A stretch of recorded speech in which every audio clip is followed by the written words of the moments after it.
Hello guys, what's up? Good morning. Welcome back to my channel. In this video we are going to talk about blood cells. इससे पहले हमने देखा था blood की composition का basics. हमने RBC के बारे में बात कर ली है, प्लाज्मा प्रोटीन्स के बारे में बात की थी. आज हम डब्ल्यूबीसी को अभी हमने इंट्रोडक्शन ले लिया था उसका. डब्ल्यूबीसी के दो टाइप्स होते हैं, एक होता है ए ग्रैन्युलोसाइट, एक होता है ग्रैन्युलोसाइट.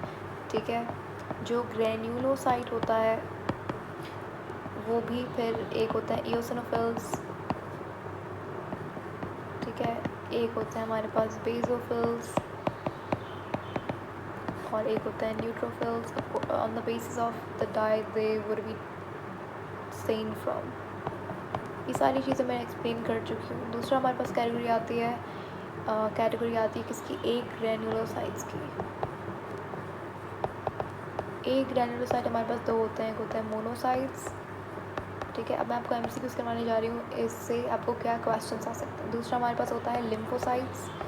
उसके बाद मैंने आपको बताया था लिम्फोसाइट्स के दो टाइप्स होते हैं, कौन कौन से. एक होता है बी लिम्फोसाइट और एक होता है टी लिम्फोसाइट. बी वाला जो है वो बनता भी बोन मैरो में. सारे ही ब्लड सेल्स बोन मैरो में बनते हैं, in case if you don't know. लेकिन जो बी वाला है वो सेल अपना बोन मैरो के अंदर ही मेच्योर होता है. लेकिन जो हमारे पास टी लिम्फोसाइट है वो थाइमस के अंदर जाके मेच्योर होता है. बनता तो ये भी वही है बोन मैरो के अंदर, लेकिन ये मेच्योर जो है वो वहाँ पे होता है, थाइमस के अंदर होता है. ठीक है, अब मैं आपको कुछ क्वेश्चंस करवाने जा रही हूँ, very important. Listen to me very carefully, answer देते जाइए अगर आपको आता है तो. सबसे पहले तो देखो, मैंने आपको कुछ क्वेश्चंस करवा दिए थे, मैं रिपीट कर देती हूँ. डब्ल्यूबीसी को ल्यूकोसाइट्स कहा जाता है. ठीक है, डब्ल्यूबीसी का काउंट होता है 6000 to 8000 पर mm3, जो कि बहुत कम है. mm3 of what, mm3 of blood. हमने देखा था ब्लड आरबीसी का कितना था, आरबीसी का बहुत ज़्यादा था, 5 to 5.3 मिलियन. ठीक है, पर मिलीमीटर क्यूब. अच्छा, उसके बाद अगर डब्ल्यूबीसी की बात करें तो डब्ल्यूबीसी की शेप कैसी होती है. इससे आरबीसी की क्या थी, बाइकॉनकेव थी. लेकिन डब्ल्यूबीसी की शेप कैसी होती है, इरेगुलर शेप होती है, कोई शेप नहीं होती इसकी. या फिर आप ये बोल सकते हो इसकी एमेबॉइड शेप होती है.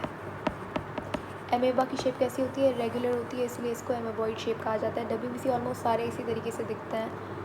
ठीक है, डब्ल्यूबीसी में कोई पिगमेंट नहीं होता, तभी उनका कलर कैसा होता है, वाइट होता है. ल्यूकोसाइट ने इसलिए कहा जाता है क्योंकि ल्यूको का मतलब क्या है, कलरलेस या फिर वाइट. साइट का मतलब होता है सेल, इसीलिए वाइट ब्लड सेल्स कहा जाता है इनको.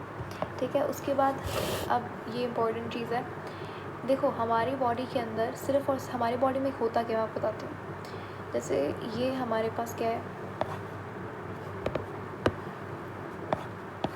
ये ब्लड वेसल है. ठीक है, अभी बेसिक से बायो के ब्लड वेसल है. ठीक है, यहाँ पे टिश्यू पड़ा हुआ है, टिश्यू है, ये टिश्यू सैड है क्योंकि ये डीऑक्सीजनेटेड टिश्यू है. इस टिश्यू को क्या चाहिए, इस टिश्यू को ऑक्सीजन चाहिए. ठीक है, इस टिश्यू को ऑक्सीजन चाहिए. तो यहाँ से ये अपनी कार्बन डाइऑक्साइड ब्लड में भेजता है और यहाँ से ऑक्सीजन आती है. अब क्वेश्चन ये है कि how oxygen move from blood vessel to the tissue and vice versa. Same goes for carbon dioxide. Carbon dioxide भी कैसे टिश्यू से ब्लड वेसल में जाती है. क्या ये लोग डिफ्यूज़ होती हैं, चलो ये लोग गैसेस तो डिफ्यूज़ होती हैं. लेकिन अगर हम बात करें, समझ लीजिए हम एग्ज़ाम्पल लेते हैं किसी और चीज़ की, जैसे कि ग्लूकोज़ की बात करते हैं. ठीक है, मुझे यहाँ से यहाँ ग्लूकोज़ भेजना है, तो ग्लूकोज़ तो डिफ्यूज़ नहीं होता. ठीक है, तो ग्लूकोज़ किस तरीके से ब्लड वेसल को छोड़कर टिश्यू में जाता है, कैसे जाता है. मैंने आपको एक कॉन्सेप्ट बताया था कि यहाँ से स्पेशल टाइप ऑफ फ्लूइड निकलता है. इस फ्लूइड को हम लोग कहते हैं टिश्यू फ्लूइड, या फिर इसका एक और नाम है इंटरस्टिशियल फ्लूइड. ठीक है, इंटरस्टिशियल फ्लूइड या फिर टिश्यू फ्लूइड. इस फ्लूइड के अंदर कुछ चीज़ें, ये डिफरेंट होता है ब्लड से डिफरेंट होता है.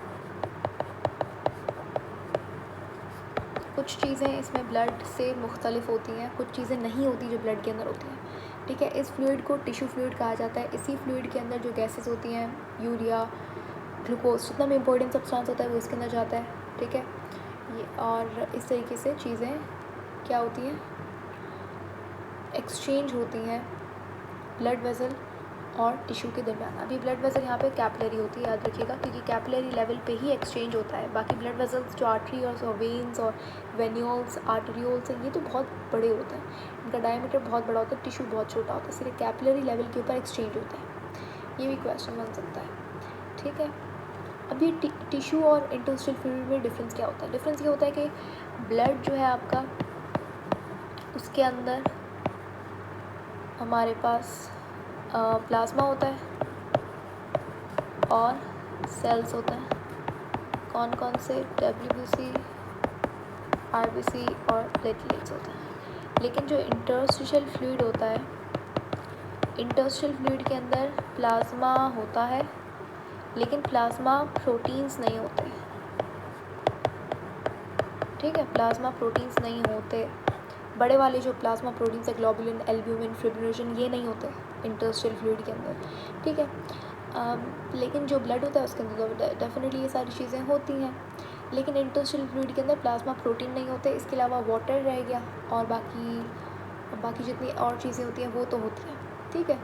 और सेल की बात करें तो RBC नहीं होता, RBC नहीं होता इसके अंदर WBC होता है, लेकिन सिर्फ 2 टाइप्स का, 2 टाइप्स। अभी हमें पढ़ना ये है, मैंने आपको इतनी बड़ी कहानी इसलिए बताई कि मुझे आपको ये पॉइंट बताना था कि WBC सिर्फ 2 तरीके के ब्लड वेसल से बाहर जा सकते हैं, वेरी इंपॉर्टेंट, ठीक है। और प्लेटलेट्स भी नहीं होते इंटरस्टिशियल फ्लूइड के अंदर। तो समझ आया इंटरस्टिशियल फ्लूइड का मतलब क्या होता है, ठीक है। अब मुझे आपको ये बताना है क्वेश्चन कैसे आएगा। क्वेश्चन ये आएगा कि कौन से 2 WBC ब्लड वेसल को लीव करके टिश्यू के पास जा सकते हैं, ठीक है, जा सकते हैं। तो यहाँ पे आपका आंसर क्या है? आंसर होना चाहिए न्यूट्रोफिल, न्यूट्रोफिल जाता है। और दूसरा कौन सा? दूसरा है हमारे पास मोनोसाइट्स। एक है न्यूट्रोफिल और दूसरा कौन सा है? दूसरा है मोनोसाइट्स। ये दोनों जो है ये कहाँ जाता है? Move out of blood vessel, ठीक है, समझ आ गई बात। अब देखो ये जो मूवमेंट है, इस मूवमेंट का एक नाम है, आपको याद करना होगा। ये जो मूवमेंट है, जिस मूवमेंट के थ्रू न्यूट्रोफिल और मोनोसाइट्स बाहर जाते हैं ब्लड वेसल के, इस मूवमेंट को कहते हैं डायपिडेसिस,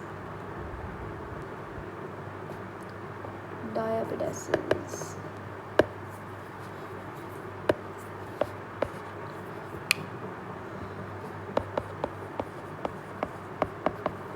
ठीक है, इसे डायपिडेसिस कहा जाता है, ठीक है। अच्छा, अब न्यूट्रोफिल और मोनोसाइट्स के बारे में 2-3 और बातें हैं। अभी सारी चीज़ें जो मैं आपको बता रही हूँ, सारा का सारा क्वेश्चन बन सकता है, इसीलिए ध्यान से सुनिएगा इसे। अब हमारे पास जो न्यूट्रोफिल है और जो मोनोसाइट्स हैं, ये दोनों के दोनों क्या हैं? ये दोनों के दोनों हमारे पास मैक्रोफेजेस कहलाते हैं। मैक्रोफेजेस, मैक्रो का मतलब होता है बिग, बड़े, फेजेस का मतलब होता है ईटर, वो सेल्स जो कि बड़े होते हैं साइज़ में और ये दूसरे बैक्टीरियाज को, पैथोजेंस को खाते हैं, इसीलिए इन्हें न्यूट्रोफिल्स कहा जाता है और मोनोसाइट्स कहा जाता है। देखो आपने एक टर्म सुनी होगी, आगे आप इम्यूनिटी में डिटेल में पढ़ोगे, इन्फ्लेमेशन, ठीक है। समझ लीजिए कि स्किन है, किसी का हाथ है, ठीक है, और यहाँ पे एक बी आई और इस बी ने क्या किया? यहाँ पे स्टिंग किया, इसके हाथ पे स्टिंग किया, तो इस जगह पे क्या होती है? स्वेलिंग होती है, रेडनेस हो जाती है। अब होता क्या है कि जब ये बी जो है वो इस जगह, इस पर्टिकुलर स्किन के पार्ट को स्टिक अपना करती है, क्या बोलते हैं, not sting but there's a proper word that we use particularly for insects anyways। तो जब यहाँ पे वो काटेगी तो रेडनेस एंड इन्फ्लेमेशन हो जाती है। वो कैसे होती है कि जैसे ही इसने अपना जो केमिकल है वो आपकी स्किन के अंदर भेजा, तो उस पर्टिकुलर जगह की जो ब्लड वेजल्स हैं, उस पर्टिकुलर जगह की जो ब्लड वेजल्स हैं, उन ब्लड वेजल्स में से, क्योंकि ये जो मक्खी यहाँ पे आई थी, इसके केमिकल में से कुछ पैथोजेंस वगैरह अंदर आए होंगे बॉडी के, जो भी है, ठीक है। तो उससे क्या होगा, ब्लड वेजल्स हमारी स्किन के अंदर वो ना आ जाए, तो इसीलिए उसका इफ़ेक्ट रिड्यूस करने के लिए ब्लड वेजल में से यही न्यूट्रोफिल, क्योंकि बाकी तो निकल नहीं सकता, इसीलिए यही न्यूट्रोफिल और मोनोसाइट्स बाहर निकल के आता है ब्लड वेजल से। इस मूवमेंट को डायपिडेसिस कहते हैं। ठीक हो गया। अच्छा, उसके बाद ब्लड वेजल्स, ठीक है, इतनी बात समझ आ गई। अब देखो न्यूट्रोफिल, अब होता क्या है, जैसे ये हमारी जैसे ही ब्लड वेसल से ये बाहर निकल के आते हैं, तो उस पर्टिकुलर जगह का ब्लड फ्लो जो है वो ज़्यादा होता है। ठीक है, ब्लड फ्लो ज़्यादा होने की वजह से क्या होती है, रेडनेस होती है। स्वेलिंग क्यों होती है, स्वेलिंग इसीलिए होती है क्योंकि ये सेल्स निकल कर आते हैं बाहर, तो वहाँ पे क्योंकि ब्लड फ्लो भी ज़्यादा होता है, ये सेल्स बाहर निकल के आ रहे हैं, और तो ना इंटरस्टिशियल फ्लूइड भी ज़्यादा निकल के आता है, इंटरस्टिशियल फ्लूइड भी ज़्यादा रिलीज़ होता है टिश्यूज़ के दरमियान, जिसकी वजह से क्या होती है, स्वेलिंग होती है, उसको आप इन्फ्लेमेशन कहते हो। ठीक है, और उसके बाद जैसे ही न्यूट्रोफिल मोनोसाइट निकल के आए, ये एक्ट करेंगे यहाँ पे, जो भी पैथोजन बॉडी के स्किन के अंदर आ गया, उसको ये लोग पहले तो ख़त्म करेंगे। ठीक है, उसके बाद बेचारे ये खुद भी जो है वो अपना लाइफ सेक्रीफाइस कर देते हैं। ठीक है, तो ये न्यूट्रोफिल और मोनोसाइट्स भी क्या हो जाएंगे, मर जाएंगे। अब होता क्या है कि अब कुछ दिनों बाद यहाँ पे समझ लो, अगर आप इंसेक्ट का एग्जाम्पल ना लें, अब किसी और आपको कुछ चोट लग गई थी, ठीक है, आप गिर गए नीचे, ठीक है, उस केस के अंदर हम न्यूट्रोफिल और जो मोनोसाइट्स हैं, सेम प्रोसेस वही है। न्यूट्रोफिल मोनोसाइट्स उस पर्टिकुलर जगह पे आके पैथोजेंस जो एंटर हुए बॉडी को, उसको मारते हैं, वो खुद भी बाद में क्या हो जाते हैं, मर जाते हैं। ठीक है, अब इनकी जो डेड बॉडीज़ हैं,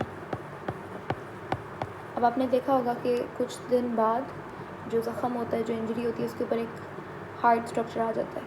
ठीक है, और इससे पस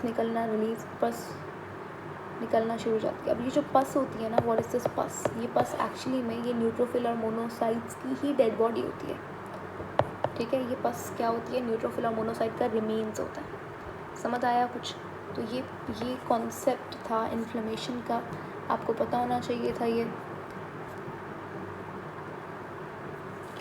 अब मैं आपको कुछ इम्पोर्टेंट पॉइंट्स बताने जा रही हूँ।